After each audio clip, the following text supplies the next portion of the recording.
Alright, hello everyone and welcome to the first mission of our Bluetext lab in which we will be creating a very simple game, something like either Snake or Pong. Before we get started, we should familiarize you with what's actually installed on your virtual machine and how to set up the API key for client. So if you've gotten this far, this is exactly what your IDE looks like. We can see we're currently sitting in lab 1.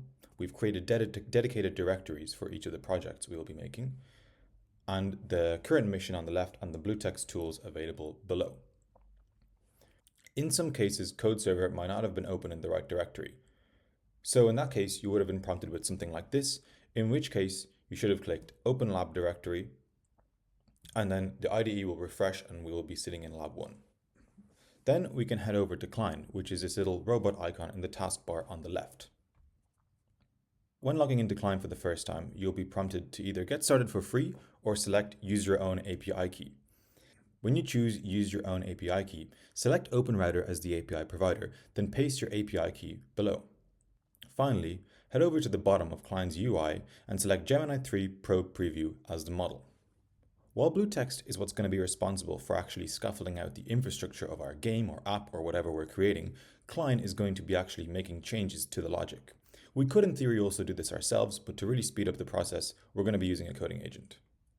We can then head back over to the Bluetext extension and look at exactly what we were looking at before. Creating a simple game in which we're not going to be storing any data, we won't need to have a database and an API. We can create everything in the front end. So we're going to go to the Add and Run Service tool, and you will see something like this. For the template, select Front End from the drop-down menu and name it whatever you like. I've named mine Game Front End. It's important that you don't leave any spaces. Then select Run Tool. You should then see something like this, with 7 different steps running. To navigate through the different sections of Polytope's TUI, you can click anywhere on Polytope's UI and use the arrow keys. Head on down to Services and press Enter. Once you press Enter, you should see something like this. This Services section tells you which services are running where. You should then copy the entire address and paste it in Chromium.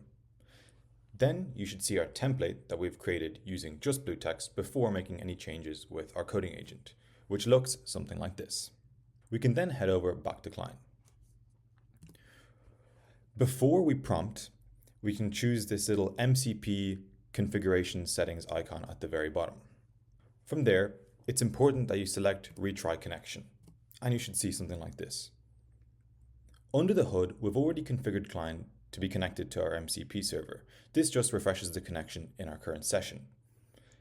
It's important to connect Client to our MCP server so that it can have access to our tools.